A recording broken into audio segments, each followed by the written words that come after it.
আজ আমি আপনাদের সাথে এই অসাধারণ মাসের কিছু ইতিহাস শেয়ার করতে চাই, যে মাসটি আমরা প্রত্যেকেই পাবো বলে আশা করছি। আমি প্রথমে আল্লাহর কাছে এই দোয়া করে শুরু করছি যে আল্লাহ যেন আমাদেরকে এই আসন্ন মাস থেকে সর্বোচ্চ উপকার গ্রহণের তৌফিক দান করেন। তিনি যেন এই মাসটিকে আমাদের সারা বছরের হেদায়েতের ও ক্ষমা পাওয়ার উৎসে পরিণত করেন, আর এর মাধ্যমে আমাদের অন্তর যেন আল্লাহর প্রতি আরও কোমল হয়ে ওঠে এবং আমরা যেন একে অপরের প্রতি আরও সহনশীল হয়ে উঠতে পারি। কোরআন মাজিদের একমাত্র সূরা যেখানে রমজান সম্পর্কে আলোকপাত করা হয়েছে সূরাতুল বাকারা। সেই সূরার কিছু অংশ আজ আমি আপনাদের সাথে আলোচনা করতে চাই। রমজানের আয়াতটি সূরা বাকারার যে অংশে উল্লেখ করা হয়েছে তা আসলে বেশ আগে থেকে চলে আসা একটি বক্তব্যের বর্ধিতাংশ। এই বক্তব্যটি আসলে আদম আলাইহিসসালামের আলোচনা দিয়ে শুরু হয়েছে। আল্লাহর এই অসাধারণ সৃষ্টি আদম আলাইহিসসালাম, আল্লাহ এমনকি ফেরেশতাদেরও বলেছিলেন তার এই বিস্ময়কর সৃষ্টিকে সেজদা করার জন্য। এই অসাধারণ সৃষ্টিকে জান্নাতে বসবাসের সুযোগ দেওয়া হয়েছিল। সব কিছুর শেষে আমরা যেখানে ফেরত যেতে চাই এই বিষয়টা উপলব্ধি করা গুরুত্বপূর্ণ, কারণ আল্লাহ বলছেন ওয়ারিসুন উলাইকা হুমুল ওয়ারিসুন আল্লাযীনা ইয়ারিসুন আল ফিরদাউস হুম ফিহা খালিদুন। তারা শীতল ছায়াময় উদ্যানের উত্তরাধিকার লাভ করবে এবং তাতে তারা চিরকাল থাকবে। উত্তরাধিকার মানে আপনার পূর্বপুরুষরা এটার মালিক ছিল, এটাই অর্থ। সেই জান্নাতের বাসস্থান আমাদের পিতা আদম আলাইহিসসালামকে দেয়া হয়েছিল, আর সেখান থেকেই মানবজাতির যাত্রা শুরু। তাই আমরা যখন জান্নাতে ফেরত যাব, আমরা আসলে সেটা উত্তরাধিকার সূত্রে লাভ করব, যা ইতিমধ্যে আমাদেরকে দেওয়ার কথা ছিল। আমরা সবাই জানি যে দুনিয়াতে এক ধরনের কিছু অর্থ সম্পদ আছে যা আপনাকে পরিশ্রম করে অর্জন করতে হবে, আবার অন্য ধরনের কিছু অর্থ সম্পদ আছে যা আমরা পারিবারিক সূত্রে পেয়ে থাকি। সেটা হতে পারে কোনো জায়গা জমি, টাকা পয়সা, গাড়ি বা স্বর্ণালঙ্কার, যা আপনি উত্তরাধিকার সূত্রে পেয়েছেন। জান্নাতের ক্ষেত্রে ব্যাপারটা উভয় রকমের। এটা আমাদের পিতাকে দেয়া হয়েছিল, তাই আমরা এর উত্তরাধিকার পাবো। আবার একই সময়ে আমরা যদি এর জন্য পরিশ্রম না করি তাহলে আমরা এটা পাবো না। এটা একই সময় উভয় রকমের। যাই হোক, আল্লাহ আদম আলাইহিসসালামকে এই অসাধারণ উপহার দিয়েছিলেন। তিনি আদম আলাইহিসসালামের সাথে সরাসরি কথা বলতেন, তিনি তাকে সরাসরি উপদেশ দিতেন, মুক্তভাবে সেখান থেকে আহার করতে বলেছিলেন। তিনি আমাদের মা এবং বাবাকে বলেছিলেন তারা এই জান্নাতে যা ইচ্ছা পেতে পারে। আমরা সবাই গল্পটি জানি, শুধুমাত্র একটি গাছ ছাড়া। এই সকল উপদেশ দেওয়ার মাঝে একটা বিষয়ে আমি আপনাদের মনোযোগ আকর্ষণ করছি, আর তা হলো আল্লাহ সরাসরি আদম আলাইহিসসালামের সাথে কথা বলেছিলেন। তিনি বলেছিলেন উসকুন আনতা ওয়া যাওজুকাল জান্নাহ। সরাসরি কথা বলেছিলেন, তুমিও তোমার স্ত্রী জান্নাতে বসবাস করতে থাকো। আর জান্নাতের ব্যাপারে আল্লাহ বলছেন ইনদা সিদরাতিল মুনতাহা ইনদাহা জান্নাতুল মাওয়া। জান্নাতের অবস্থান অনেক উপরে, আর এই পৃথিবীকে আরবিতে বলা হয় দুনিয়া। দুনিয়া শব্দটি আদনা শব্দের স্ত্রীবাচক রূপ, যার অর্থ হচ্ছে নিচ। অর্থাৎ এই দুনিয়ার জীবন হলো সবচেয়ে নিম্নমানের জীবন। এখান থেকে আপনি শুধু উপরে যেতে পারবেন, আর উপর হলো জান্নাতের অবস্থান। জান্নাতের অবস্থান অনেক উচ্চতে। সূরা আন-নাজমে বলা হয়েছে এর অবস্থান আল্লাহর আরশের ঠিক নিচে। আমি যা বলতে চাচ্ছি, আদম আলাইহিসসালাম যে শুধু সরাসরি আল্লাহর সাথে কথা বলতেন তা নয়, তিনি আল্লাহর খুব নিকটেও ছিলেন। জান্নাতের নিয়ামত শুধু গাছপালা আর খাবার দাবারের মাঝে সীমাবদ্ধ নয়, বরং জান্নাতের এক অপার বিস্ময়কর নিয়ামত হলো আল্লাহ সুবহানাহু ওয়া তাআলার সংস্পর্শ। এটি জান্নাতের সবচেয়ে অসাধারণ নিয়ামত। তারপরেও আদম আলাইহিসসালাম এক ভয়ঙ্কর ভুল করে ফেললেন। শয়তানের ওয়াসওয়াসা সফল হলো, ভুল কাজটা ঘটে গেল। অনেক মানুষ এখানে ভুল করে, তারা মনে করে যে এই কারণেই আদম আলাইহিসসালামকে শাস্তি হিসাবে দুনিয়াতে দেওয়া হয়েছিল। তারা মনে করে যে এই কারণে আদম আলাইহিসসালামকে শাস্তি দেওয়া হয়েছিল, আর শাস্তিটা ছিল জান্নাত থেকে তাকে দুনিয়ায় পাঠিয়ে দেয়া। এভাবেই দুনিয়ার মানব জাতির বসবাস শুরু। আদম আলাইহিসসালামকে শাস্তি স্বরূপ এখানে পাঠানোর ফল। আপনি যদি গভীর মনোযোগ দিয়ে কোরআনের এই বিষয়টি অধ্যয়ন করেন, তাহলে উপলব্ধি করবেন যে না, আদম আলাইহিসসালামকে আসলে এখানে শাস্তি স্বরূপ পাঠানো হয়নি। এটা খ্রিস্টানদের দৃষ্টিভঙ্গি। খ্রিস্টানরা মনে করে যে এই পৃথিবীর জীবন একটি অভিশপ্ত জীবন, এখানে মানুষ তার আদি পাপের প্রায়শ্চিত্ত করছে। কিন্তু আমাদের দৃষ্টিভঙ্গি এটা নয়। আমাদের মত হলো প্রতিটি মানুষ ফিতরাতের উপর জন্মগ্রহণ করে। প্রকৃতপক্ষে আদম আলাইহিসসালামের ঘটনার পরিপ্রেক্ষিতে আল্লাহ এই দুনিয়ার জীবন সম্পর্কে বলেন ওয়াজআলনা লাকুম ফিহা মাআইশ ক্বালিলাম মা তাশকুরুন। আমি তোমাদের জন্য অতি জীবিকা নির্বাহের উপকরণসমূহ সৃষ্টি করেছি, তোমরা খুব কমই রয়েছে কৃতজ্ঞতা প্রকাশ করো। আল্লাহ এই দুনিয়াকে শাস্তি হিসাবে বর্ণনা করেননি, বরং তিনি এই পৃথিবীর জীবনকে সুন্দর উপভোগ্য এক জীবন হিসাবে বর্ণনা করেছেন। প্রকৃতপক্ষে আপনি যত বেশি কোরআন অধ্যয়ন করবেন, আল্লাহ বর্ণনা করছেন কিভাবে তিনি উট সৃষ্টি করেছেন, কেমন অপরূপ সুন্দর করে তিনি পাহাড় সৃষ্টি করেছেন, আকাশ, গাছপালা, আমাদের খাবার দাবার, তিনি ফলের উপর আবরণ সৃষ্টি করেছেন। অন্য কথায় আল্লাহ এই পৃথিবীকে কুৎসিত রূপে সৃষ্টি করেননি, তিনি এখানে আমাদের জন্য জীবিকা নির্বাহের উপকরণ সৃষ্টি করেছেন যেন আমরা তার কৃতজ্ঞতা প্রকাশ করি। কোরআন মজিদের অনেক জায়গায় আপনি শিখবেন যে এই দুনিয়ার অসংখ্য নিয়ামত রাজি বর্ণনা করার উদ্দেশ্য হলো আমাদেরকে মনে করিয়ে দেওয়ার জন্য যে যদি এই পৃথিবীর নিয়ামত রাজি এত সুন্দর হয়, তাহলে আমাদের আদি গৃহ জান্নাতের নিয়ামত রাজি না যেন কত সুন্দর। এটা আপনাকে জান্নাতের কথা স্মরণ করানোর কথা। এই পৃথিবী জান্নাতের একটা প্রিভিউ। যদিও জান্নাত কল্পনাতীত সুন্দর, কিন্তু কিছু কিছু বিষয় দুনিয়ার সাথে সাদৃশ্যপূর্ণ। আল্লাহ জান্নাতের গাছপালার কথা বর্ণনা করেছেন। এখন আমি আপনি গাছপালা কিভাবে চিনব যদি আল্লাহ দুনিয়াতে গাছপালা না দিতেন? তিনি জান্নাতের নদী, মধু, দুধ, পাখির গোশত সম্পর্কে বলেছেন কোরআনে। আপনি কখনোই এই নিয়ামতগুলোর কদর করতে পারতেন না যদি এখানে তার কিছুটা স্বাদ না পেতেন। তাই এক দৃষ্টিতে বলা যায় তিনি এই দুনিয়াকে জান্নাতের একটি প্রিভিউ হিসেবে তৈরি করেছেন। যাই হোক, আমি আমার পূর্বের বক্তব্যে ফেরত আসছি। আদম আলাহিসাল্লামকে আদম আলাহিসাল্লাম আল্লাহর খুব নিকটে ছিলেন। এখন সেই ভুলের কারণে আল্লাহ তাকে দুনিয়ায় পাঠিয়ে দিলেন। আবার বলছি, আমরা এখন জানি এটা শাস্তি ছিল না, কিন্তু তবু এটাকে একটা শাস্তি মনে হয়, কারণ তাকে জান্নাত থেকে বের করে এখানে পাঠিয়ে দেওয়া হলো। জান্নাতে সব কিছু চিরস্থায়ী। আপনি বৃদ্ধ হয়ে পড়বেন না, অসুস্থ হবেন না, কোনো কিছুর ভয় নেই, কোনো দুঃখ নেই।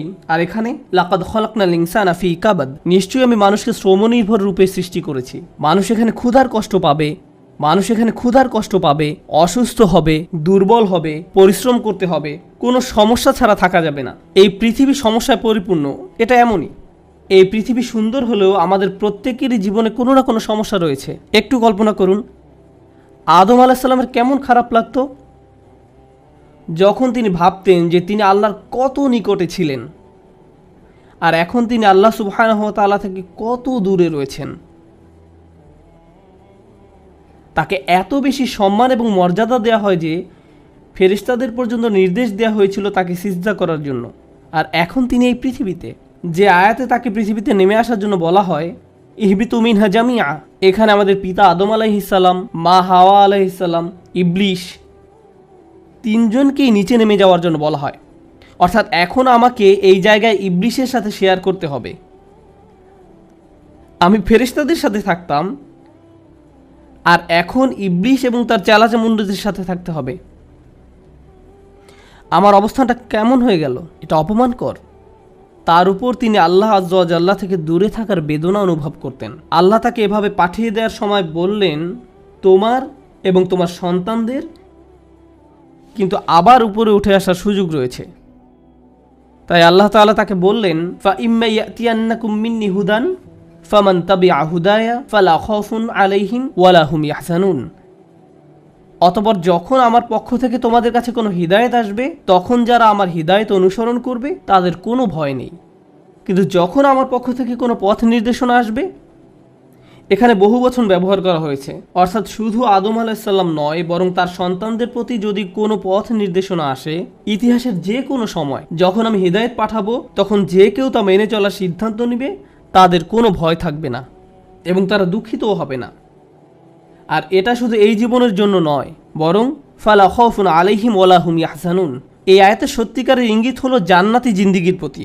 জান্নাতের অন্যতম একটা শ্রেষ্ঠ উপহার হলো সেখানে কোনো ভয় এবং দুঃখ থাকবে না। অর্থাৎ আল্লাহ তাকে বলছেন, এই হেদায়েতের অনুসরণ করো, তাহলে তুমি আবার জান্নাতে উঠে আসতে পারবে, তুমি আবার তোমার আদি গৃহ জান্নাতে ফিরে আসতে পারবে। আদম আলাইহিস সালামকে এই অঙ্গীকার দেওয়া হয়েছিল, ভালো কথা। এভাবে ইতিহাসের পট পরিবর্তন হতে থাকে, শতাব্দীর পর শতাব্দী, একজন নবীর পর আরেকজন নবী, একজন নবীর পর আরেকজন নবী, এভাবে অসংখ্য নবী এসে মানব জাতিকে আল্লাহর পথে ডাকতে থাকে। আদম আলাইহিস সালামকে দেওয়া প্রতিশ্রুতির বাস্তবায়ন হিসেবে নবীরা এভাবে মানব জাতিকে আল্লাহর পথে ডাকতে থাকেন। সেই নবীদের খুবই ক্ষুদ্র একটা সংখ্যার কথা আল্লাহ কোরআনে উল্লেখ করেছেন, অমিনহুম মাল্লাম নাকসুস আলাইক, এবং কারো কারো ঘটনা আমাদের কাছে বর্ণনাই করা হয়নি। এত বেশি সংখ্যক নবী এবং রাসূল পাঠানো হয়েছে যে অনেকের সম্পর্কে আমরা কিছুই জানি না। তো আল্লাহর এই প্রতিশ্রুতি অনুযায়ী হিদায়াত আসতে থাকে এবং অবশেষে তা চূড়ান্ত রূপ লাভ করে।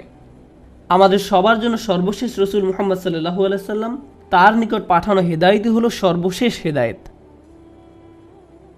তো আল্লাহর এই প্রতিশ্রুতি অনুযায়ী হেদায়েত আসতে থাকে এবং অবশেষে তা চূড়ান্ত রূপ লাভ করে। আর সে হেদায়েত হলো কোরআন। আল্লাহ রসুল সাল্লাল্লাহু আলাইহি সাল্লামকে কোরআনকে খুব চমৎকারভাবে বর্ণনা করেছেন। তিনি বলেন, হুয়া হাবলুল্লাহিল মাতিন মিনাস সামাই ইলাল আরদ। কোরআন হলো আকাশ থেকে দুনিয়ায় আল্লাহর সম্প্রসারিত একটি রশি। কোরআন হলো আকাশ থেকে দুনিয়ায় আল্লাহর সম্প্রসারিত একটি রশি। কোরআনও এভাবে এসেছে, ওয়াতাসিমু বিহাবলিল্লাহি জামিআ ওয়া লা তাফাররাকু। আর তোমরা আল্লাহর রজ্জুকে সুদৃঢ়ভাবে ধারণ করো, পরস্পর বিচ্ছিন্ন হয়ে না। আর অনেক সাহাবীর মতে এখানে আল্লাহর রজ্জু হলো আল কোরআন। আগে আমি আপনাদের বলেছিলাম, অর্থাৎ কোরআনকে শক্ত করে আঁকড়ে ধরো। এখন আমরা শিখছি যে আমাদের জন্য রশি ফেলা হয়েছে, আর এটা এমন রশি লাংফিসাম আলাহা, যা ভেঙে যাওয়ার নয়, কোনো শিকলের সংযোগ ভাঙার মতো নয়। এটা সুদৃঢ়, ভঙ্গুর নয়। আর এটা এরকম সম্প্রসারিত অবস্থায় থাকবে যতক্ষণ না মানবজাতির সমাপ্তি ঘটে। প্রজন্মের পর প্রজন্ম, প্রজন্মের পর প্রজন্ম আসবে যাবে, কিন্তু আল্লাহর এই সর্বশেষ রশি সব সময় থাকবে। আগেকার নবীদের শিক্ষা, যেমন মুসা আলাইহিসসালাম, সালেহ আলাইহিসসালাম, শুআইব আলাইহিসসালাম, নূহ আলাইহিসসালামের প্রতি যে হেদায়েতগুলো পাঠানো হয়েছিল, একসময় মানুষ তা ভুলে যায়, সেগুলো হারিয়ে গেছে, অথবা মানুষ তা পরিবর্তন করে ফেলেছে। তাদের পক্ষে আর সত্যকে খুঁজে পাওয়া সম্ভব নয়। কিন্তু সর্বশেষ যে হিদায়েত পাঠানো হয়েছে তা চিরকাল থাকবে। আর এর অনুসরণের মাধ্যমে মানুষ আবার জান্নাতে আল্লাহর কাছে ফেরত যেতে পারবে। আর তা হলো আল্লাহর বাণী আল কোরআন। আর সেই কোরআন, অর্থাৎ আদম আলাইহিসসালামকে দেয়া প্রতিশ্রুতি, যেটা সূরা বাকারা শুরুতে দেয়া হয়েছিল, সেই প্রতিশ্রুতির চূড়ান্ত রূপ লাভ করে যখন আল্লাহ ঘোষণা দেন, শাহরু রমাদান আল্লাযী উনসিলা ফীহিল কুরআন, রমজান মাসই হলো সে মাস যাতে নাজিল করা হয়েছে কোরআন। এই কোরআন হলো আমাদের সবার জন্য, গোটা মানব জাতির জন্য আল্লাহর পক্ষ থেকে চূড়ান্ত উপহার, যা মেনে চলার মাধ্যমে মানুষ আবার তার আদি নিবাস জান্নাতে ফেরত যেতে পারবে। কারণ তা আমাদের পিতা আদম আলাইহিসসালামকে উপহার দেয়া হয়েছিল, যেন আমরা আল্লাহর নিকটবর্তী হতে পারি। এই আসন্ন রমজান মাসে আমরা আসলে কি উদযাপন করতে যাচ্ছি তার একটি ভূমিকা আপনাদের নিকট উপস্থাপন করলাম। আমরা আল্লাহর প্রতিশ্রুতির বাস্তবায়ন উদযাপন করতে যাচ্ছি। আবার বুঝতে চেষ্টা করুন, একটি প্রত্যাশার প্রতিশ্রুতির বাস্তবায়ন উদযাপন করতে যাচ্ছি। আবার বুঝতে চেষ্টা করুন, আপনারা অনেকেই হয়তো মনে করেন যে আপনি একসময় আল্লাহর অনেক কাছাকাছি ছিলেন, আমি অনেক ভালো মানুষ ছিলাম, বা আমার হৃদয় এখনকার চেয়ে আগে আরও পরিষ্কার ছিল। কোনো কারণে হয়তো আপনি সেই পথ হারিয়ে ফেলেছেন, আরও অনেক দূরে চলে গিয়েছেন। এখন আপনার মনে হচ্ছে যে আপনি আল্লাহর কাছ থেকে এতই দূরে চলে গিয়েছেন যে আপনার আর কোনো আশা নেই। শয়তানের ধোঁকায় পড়ে আপনি একদম হারিয়ে গেছেন। আর আমি আপনাকে এটা বলতে পারি, আপনি বা আমি আল্লাহর কাছ থেকে নিজেদের যতই দূরে মনে করি না কেন, আল্লাহ প্রথম যেই মানুষটিকে জান্নাত থেকে দুনিয়ায় পাঠিয়ে দিলেন, সেই দূরত্বের সাথে আমাদের এই দূরত্বের কোনোই তুলনা চলে না। সেটা খুবই বড় ডিমোশন ছিল। এমন একজন যিনি আল্লাহর এত নিকটে ছিলেন যে আল্লাহ সরাসরি তাঁর সাথে কথা বলতেন। তারপর আল্লাহ তাকে বললেন, তোমার সাথে আর সরাসরি কথা বলবো না, এখন থেকে তোমার সাথে ওহী পাঠানোর মাধ্যমে কথা বলবো। এত বড় ডিমোশন সত্ত্বেও তার আশা ছিল যে আল্লাহর পাঠানো ওহীর মাধ্যমে আমি আবার আল্লাহর কাছাকাছি যেতে পারবো। কোরআন আপনাকে জাহান্নামে পাঠাতে আসেনি। কোরআন তো বলছে না যে আপনার কোনো আশা নেই। কোরআন আল্লাহর প্রতিজ্ঞা যে আমরা যতই ভুল করি বা আল্লাহর কাছ থেকে দূরে চলে যাই না কেন, আমরা আমাদের আদি পিতা আদম আলাইহিসসালামের মতো হব এবং তওবা করে ফিরে আসব। আমরা আমাদের আদি পিতা আদম আলাইহিসসালামের মতো হব, আমরা কখনোই ইবলিসের মতো হব না। ইবলিস আর আরবিতে আবলাসা ক্রিয়ার একটা অর্থ হলো আশা ছেড়ে দেয়া। আমরা নিজেদের মাঝে আশা ধরে রাখব, আমরা নিরাশ হব না। আর যখন আপনি নিজেকে বলতে থাকেন যে আপনার জীবনের কোনো অর্থ নেই, আপনি খারাপ মানুষ, আমার কী বার করার আছে, আপনি যখন এমনটা বলা শুরু করেন, তখন আপনি আসলে ইবলিসের সুন্নত বা পথ অনুসরণ করেন। সে নিজেকে শয়তান হিসেবেই মেনে নিয়েছে, কিন্তু মানুষদের সুযোগ দেয়া হয়েছে। আমরা ভুল করবই। কুল্লু বানি আদম খাত্তাউন, আদম সন্তানরা প্রতিনিয়ত ভুল করে। খাত্তাউন শব্দটি খতিউন থেকে আসলে আলাদা।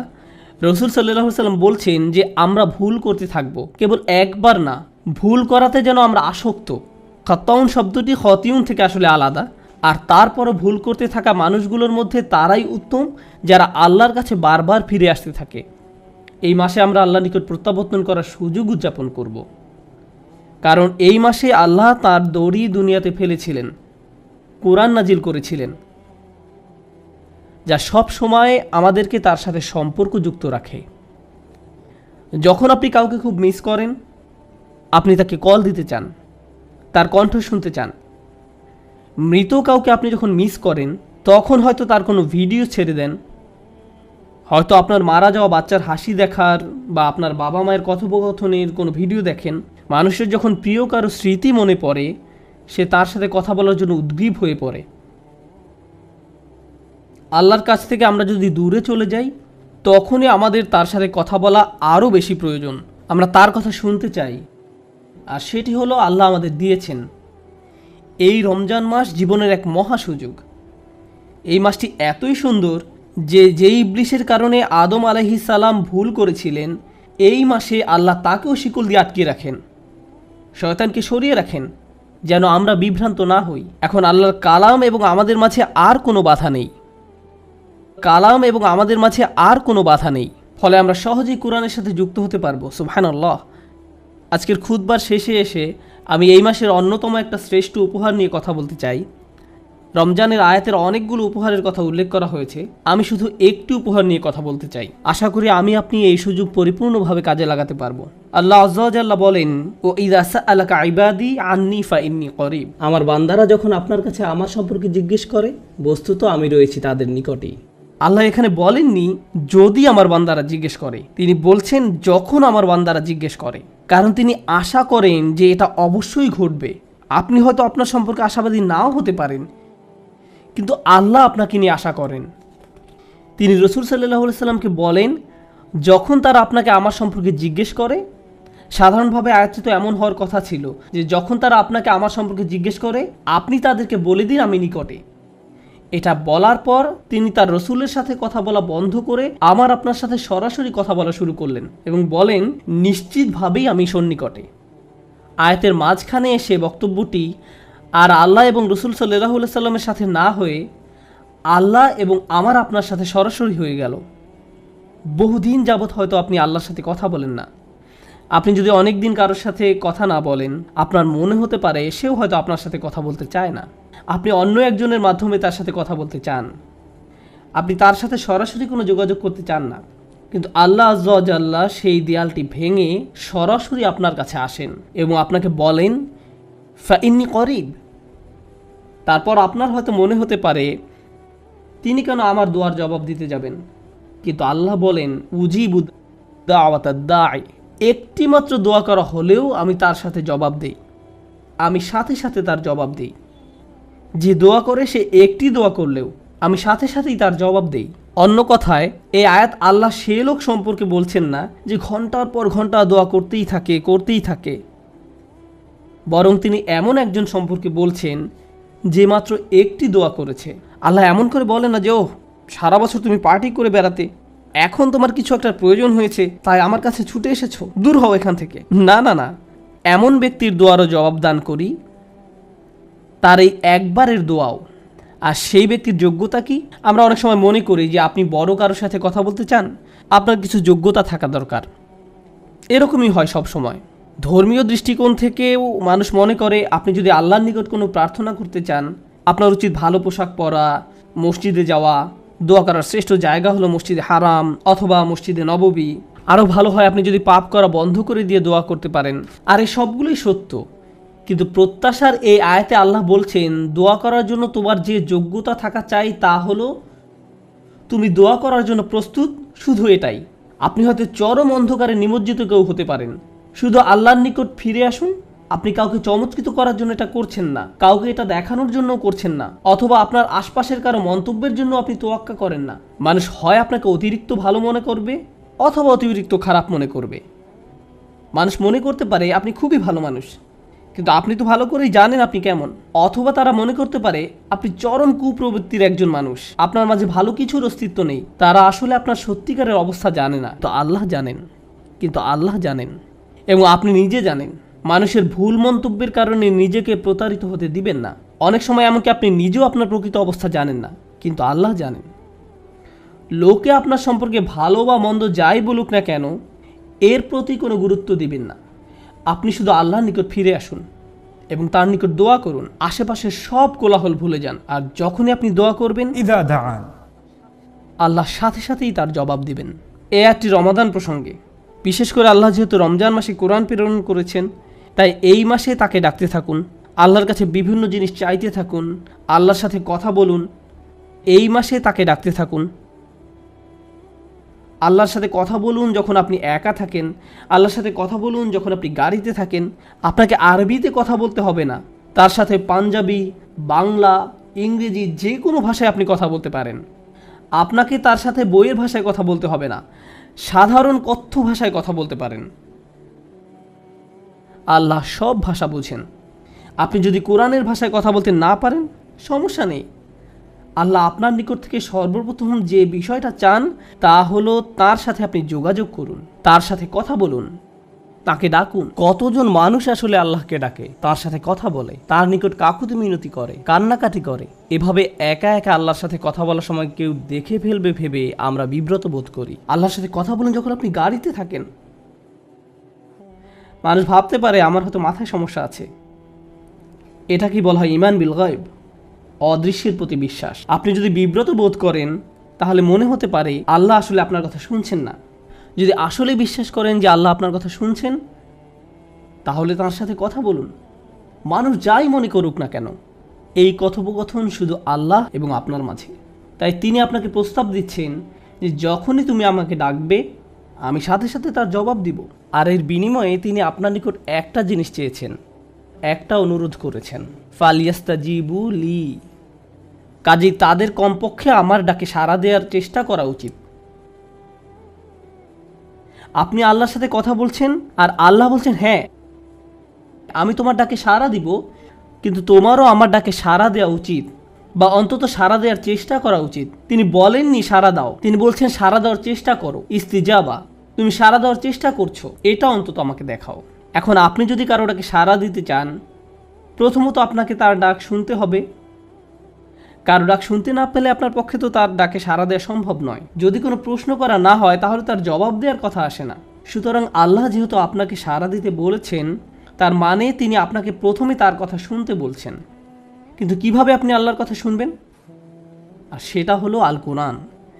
যখন আপনি আল কোরআন তেলাওয়াত করছেন, যখন আপনি আল কোরআন শুনছেন, যখন আপনি কোরআনের আয়াত নিয়ে চিন্তা করছেন, আপনি এমন একটি বিষয় শুনছেন যার জবাব দেওয়া প্রয়োজন।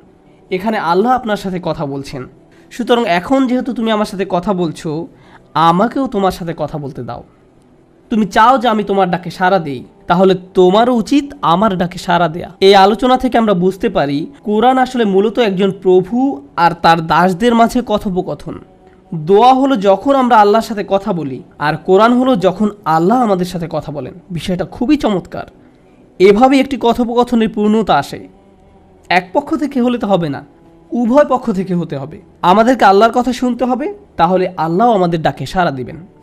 ওয়ালিউমিনু বি, নিঃসংশয়ে বিশ্বাস করতে হবে। লাআল্লাহুম ইয়ারশুদুন। এখন আমরা আমাদের জীবনে ঠিক করার এক অত্যাবশ্যক উপাদান সম্পর্কে শিখছি। কিভাবে আমি আমার জীবন ঠিক করব? আপনি কিভাবে আপনার জীবন ঠিক করবেন? উত্তর হলো আল্লাহর সাথে সত্যিকার অর্থে কথোপকথনে মিলিত হওয়ার মাধ্যমে। আমি তার সাথে কথা বলবো, তিনিও আমার সাথে কথা বলবেন।